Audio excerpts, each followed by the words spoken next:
May nga po, Negros. Ini ang Digicast Negros X. Ang nagapangunang napulo ka mga balita sa isla sa Negros ang amo ni katulong sa inyo.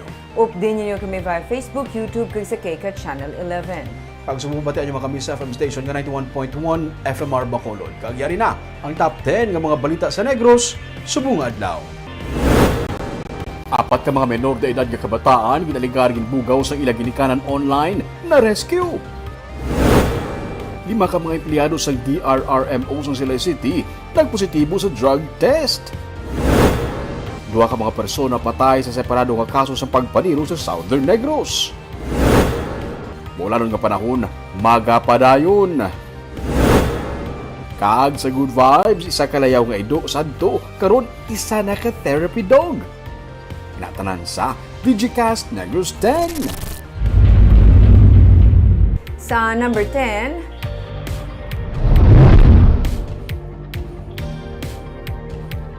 pag-ulan sa pila ka bahin sang probinsya ang tugas sang habagat kag mahimo maeksperiensyahan sa masunod pagid nga mga inadlaw.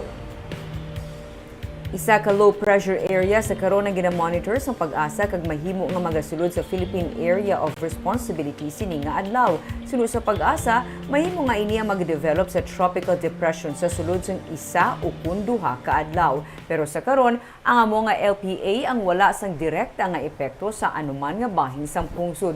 Sunod kay Irene Bell Plotenia, ang pamuno sa Provincial Disaster Management Program Division, ang ulan gina-eksperyensya sa pila ka bahin sa Negros Occidental, karon ang dalas ng southwest monsoon o kun habagat. Ang Silay City naman ang nagsuspend sa trabaho sa public offices tungod sa padayon nga pag-ulan. Pero kamay pilaman kaadlaw ang sunod-sunod nga ulan, nagapaandam ang PDMPD sa posible landslide. May pila ka mga banwa kag syudad sa probinsya naman sunod sa PDMPD nga may mainit nga panahon. Ang ato gina-experience subong is due to southwest monsoon. Yara po mo sa palabot ko naman yung low pressure reactor sa Kirodo. Ano po na natabihan ng... Yes sir, may ara. Kita subong ginabantayan nga low pressure. Ara pa man siya sa aton nga outside sa aton nga Philippine Area of Responsibility, no. Ano taman ko nandiin gidang iya nga direction kay daw pa sa paano man siya pa Luzon, but of course it will strengthen our aton nga habagat nga magadala pagigyapon sa ulan diri sa Western Visayas.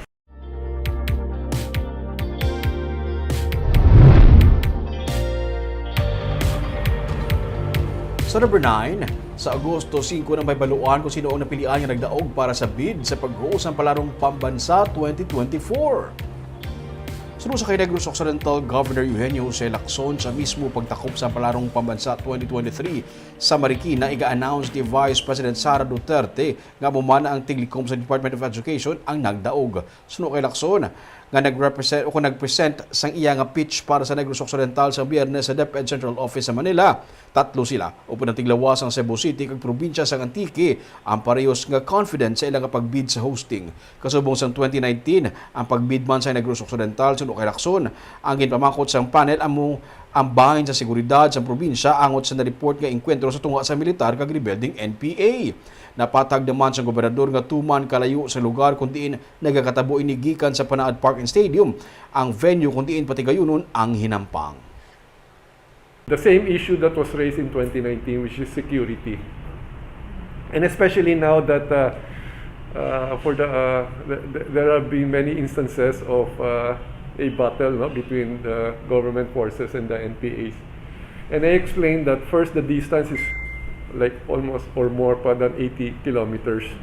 Second, the only reason why you would hear or read in the papers why there are these skirmishes is because the government is also very aggressive in LCAC, no? And the one who asked me that question was Yusek Densing, who was with the ILG in the past administration, so he understands what LCAC is, no?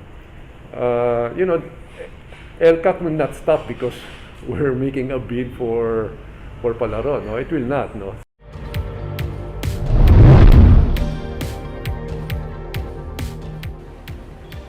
Sa number 8, updating isang record sa member consumers ng Seneco sa Bacolod, ang suguran sa Hulyo 19 sa mall kag sa 5 pa ka iban nga area sang coverage sang distribution utility. Sa Miyerkules, suguran sang Central Negros Electric Cooperative ang updating sang record sa masobra 190,000 ka mga member consumers. Gani magatala na sila sang coordinator sa Ayala Mall halin July 19 tubtub 27 nga sarang katuan sa mga member consumers. Suno kaya Seneco Acting General Manager Attorney Arnel Lapore kabahin ini sang mando sang National Electrification Administration may kangtanan sa hinyo sa mga alkalde nga malimpyuhan ang voters list sa mga member consumers para sa patigayunon nga plebisito sa joint venture agreement sang Seneco kag Prime Electric Holdings Incorporated. Ang updating sa account information available man sa Seneco offices sa Bacolod kag sa Talisay, Silay, Bago kag Mursya. Samtang ginahulat pa sa Seneco ang pagtalana sang NEA sang schedule para sa plebisito, makaligad man ang sanggin papanaog sini nga temporary suspension para sa cleansing sang voters list. Sa number 7,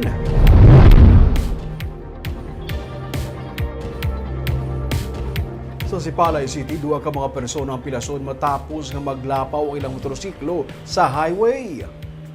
Nag-angkon sa mga pila sa lawas ang driver kag angkas sini sa motorsiklo matapos maglapaw sa dalan sa kurbada nga bahin sang dalan sakop sang sitio Dungga, Barangay Baricalom, sudad sa Sipalay kahapon sang hapon. Ang driver gikilala kay Lumeran Alejano Jr. Nag-angkon siya sang pila sa tiil kag gamot.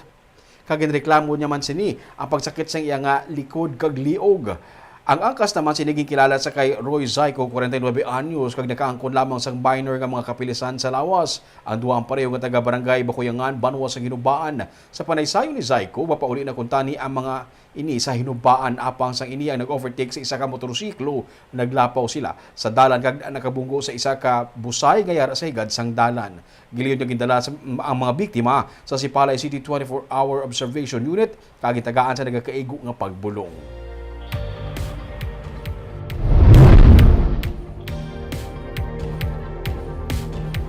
Sa number 6, motorcycle rider patay matapos masagaid sa salakyan sa Bacolod. Patay ang nagamaneho sa motorsiklo sa Sagairanay nga nagluntad sa atubang sang Pure Gold sa Barangay Mansilingan, siyudad sa Bacolod, Domingo sang aga. Suno kay Police Captain Andy Ofalia, ang hepe sang Bacolod City Police Station 7, ang biktima ginkilala kay Ruel Basa Jr., 27 anyos, kag residente sang Banwa, sang Valladolid. Suno sa pulis, nasagaid ang motor ni Basa sa nasugata nga auto nga ginamaneho naman ni Guglielmo Somsyo Jr., 58 anyos, kag residente sang Purok Pag-asa, Barangay Maaw, siyudad sang Bago. Gilayo naman nga gindala si Basa sa Corazon Locsin Montelibano Memorial Regional Hospital apang gindeklarar nga dead on arrival matapos nakaangkon sang madalom nga pilas sa lawas.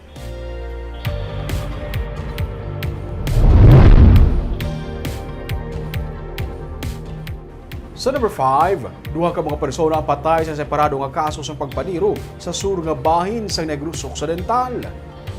Sa Banwa sang Ilog, patay ang biktima nga ginkilala kay alias Oscar Gentiro ini ni Alex Roca, 54 anyos, isa ka barangay kagawad sa sitio Montelio, Barangay Pingot, Banwa sang Ilog.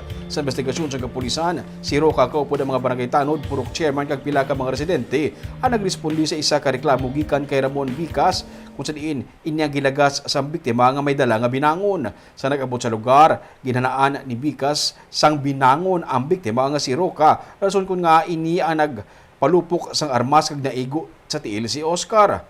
Sang hanaliwat nga labon sa biktima si Roca, liwat ini nga gintiro sa dugan nga naging rason sa iya nga kamatayon. Yara nakaroon sa kustodiya sang Ilog PNP si Roca. Sa Banwa naman sang hinigaran, patay si Ryan John Helisanga, 39 anyos, isa ka mangunguma sa barangay Kamalubalo, matapos tiroon sang wala pa matumod nga mga suspetsado sang Hulyo 14. Base sa pahayag sang himata sang biktima, nagalakat si Helisanga sa tunga sang kampo sang ini ang makabati sang lupok sang armas lutang. Sang ini nagwa iya nakitaan nga nagahamyang na ang biktima kag nagapaligo sa kauglingon sini nga dugo. Ginhingagaw padala ang biktima sa health facility sang Banwa apang nga deklarar ini nga dead on arrival. Nakuha sa crime scene ang empty slugs sang 45 caliber kag 9mm cartridges. Tubtob karon wala pa matungod ang sospek kag motibo sa krimen. Nakaangkon siya sang siyam tanan ka mga igo sang bala sa lawas.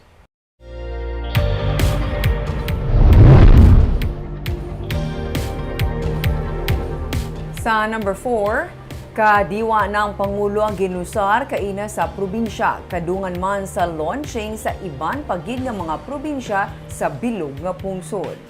Tinutuyo sa nga mga programa nga maghatag sang ligwa sa mga mangunguma, mangingisda, kag maggagmay nga negosyante nga makabaligya direkta sa mga konsumidor. Tinutuyo man sini nga mahatagan ang mga bumalakal sa mga produce kag iban pa nga produkto nga yara sa nagakaigo nga presyo sa tunga sang nagasaka karon nga bili sa mga balaklon. Suno kay Negros Occidental Governor Eugenio Jose Lacson, para sa probinsya, timing na bangod may yara na sa nahanda kag napain nga lugar ang LGU para sa mga mangunguma. Nakaplasar ang kadiwa ng Pangulo sa Organic Trading Post sa probinsya sa likod sang Food Terminal Market sa Dalan San Juan sa Bacolod City. Humalin sa prutas, utan kag iban pa nga grocery items ang sarang nga mabakal. The national government is asking kadiwa to be set up near city or municipal hall or provincial capital.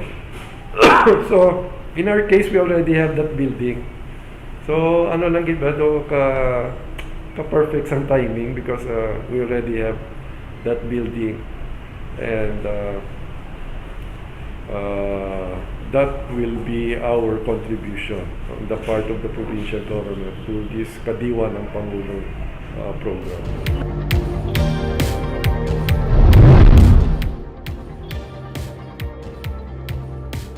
Sa number 3, mga national ID nga na-retrieve sa PSA sa isa ka basurahan sa Banwa sa Kawayan ang pag-aislan bangod may mga damages na, samtang ang iba naman ipangdulong sa mga tag-iya. Na-recover sa investigating team ng Philippine Statistics Authority Negros Occidental ang 7 ka mga national IDs sa basurahan sa Barangay Tiling, Banwa sa Kawayan. 80 pa ka mga IDs ang ilan na-retrieve sa nagkuha sang viral video sa mga IDs nga nakalapot sa basurahan. Sunod sa kay Luis Gonzales, pamuno sa PSA Negros Occidental, may mga IDs nga na-damage kag ila karon nga gina-evaluate agud nga maislan. Suguran man nila ang liwat nga pag-deliver sa mga IDs sa mga tag-iya. Hindi pa mapat-o ni Gonzales kung pamulitika ang kabangdanan sa among nga insidente. Kabahin sa pag-ausisaon sang investigating team ang mga personnel nga in charge sa pag-deliver sang IDs kag ang mga barangay officials agud dapat-od kun nga naglapot ang mga ID sa basurahan nga malapit lang sa puloy-an sang punong barangay. Sa number 2,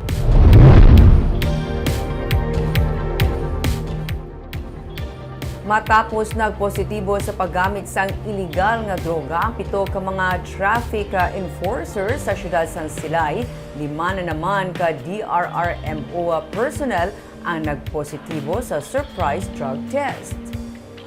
5 tanan ka mga personnel sa Silay City Disaster Risk Reduction and Management Office ang nagpositibo sa ginpatigay nga surprise drug test sa 126 ka mga personnel sa syudad sa Biyernes. Mismo si Mayor Judith Gallego ang nagmando sang drug testing nga ginpatigayon sa Silay City PNP kag Philippine Drug Enforcement Agency Region 6.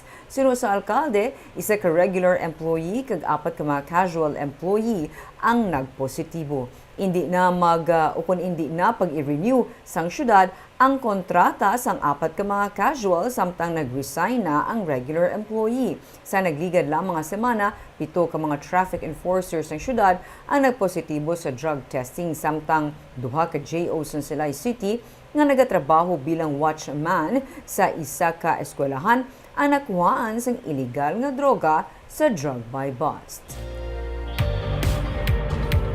Kaag sa numero 1 sa mga balita, subong nga adlaw.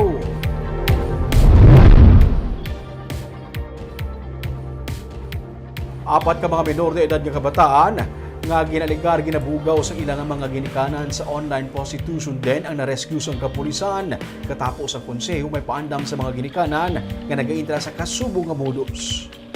Pinagi sa inserbing a search warrant kag joint entrapment operation sa Women's and Children Protection Center, Western Visayas Field Unit, PRO7 upod sa Bacolod City PNP kag DSSD na rescue ang kapid nga lalaki nga nag-edad 2 ka tuig pati ng ilang magulang nga 6 kag 9 ka tuig nga ginalegar ginagamit sang ilang ginikanan para sa online trafficking kag sexual exploitation sa Bacolod sa Biyernes nga adlaw. Na-recover man sa otoridad sa mag-live-in partner nga 28 kag 35 anyos ang mga cellphone kag laptop nga ginagamit sa ilang modus operandi.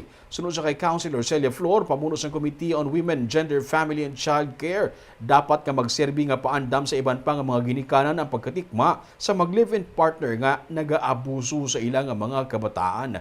Insiling ni BCPO Director Colonel Noel Alinio, ang WCPC amo ang lead agency nga natala magpasaka sa kaso angot sa online sexual abuse and exploitation of children batok sa mag-live-in partner. Yara na karon sa kustodiya sang DSSD ang mga minor de edad. Nga hindi niya pag-itolerar sang syudad nga amo ina nga mga modus sa mga parents nga ilang nga ginakwartahan ang ilang kabataan, no? So extreme abuse ina sa kabataan, no? Ako niya B1 kay kadamo sa mga parents naton nga abi nila kay tungod online ang abuse is do hindi mabatyagan.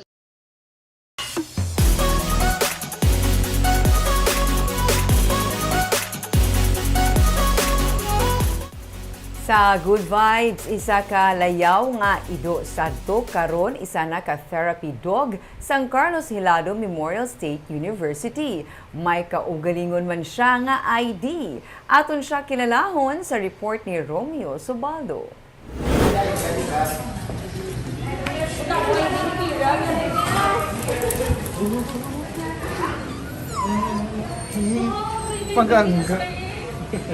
Ini si Kira, isa ka aspin, nga nakalabot sa sulod sang campus ng Carlos Hilado Memorial State University sa Talisay City. Hagop na siya sa mga estudyante kag teacher sa eskwelahan. Kira! Kira! Hi, Kira! Istorya sa mga staff sang KAMSU, estudyante ang una nga nag-alaga sa iya. Ginapakaon siya nila gani wala na siya nagbiya sa eskwelahan. Pirmi siya nagatinir sa cafeteria kuntig pala niya ka kay kadamo sa nagapakaon sa iya. Malapit na siya sa kay Alan Obihero. Isa lang katawag sa iya.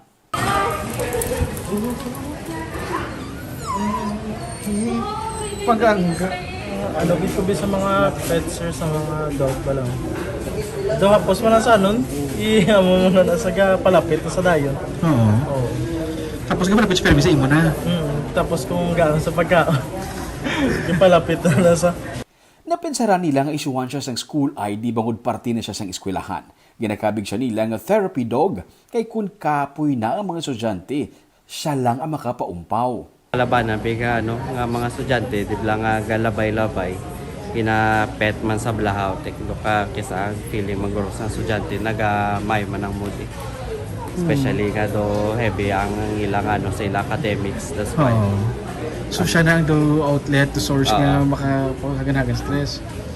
Si Peter Jan Mata ang una nga nag-post ang picture ni Kira nga daw nagapa-enroll. Nag-viral ang iya sininga litrato. Gani pati ang Animal Welfare Group nga Back Project PH. Ang luyag nga matagaan si Kira sa anti-rabies para makasiguro nga safe ang mga estudyante nga nagapakaon sa iya. Nakanto ni siya nga, ma-enroll na rin siya kay psychology ang enroll. So, ginenroll sabi, nagpungko man sa bangko, o nagtulok-tulok. Oo. Tapos, pag-post mo, dito na sa viral lang, oo. Kaya kilala, ganyan si Kira, yung... So, talagang estudyante, kilala siya? Oo. Siya napakaon siya sa mga estudyante. Pati si mga teacher, di napakaon siya kung ginatungaan sa pagkaon, napakaon siya. Bisa din sa katambay. Wala labot kay Kira, may isa pagid kalayaw nga edo kag may mga kuring naman nga nagatinir sa sulod sang school campus. Si Kira, mga isa nakatuig nga nagatinir sa eskwelahan. Nagalibot siya sa school campus kag nagahatag sang kalingawan sa mga pet lovers gani palangga na siya sang halos tanan. Bago maghikap sa ido ka, therapeutic yun man actually. Kung nakapoy ka, na-stress ka, doon namin man hikap sa sapat. Kabalugin ko na may makahambal kayo na because you have to do. Hikap ko self ko. No.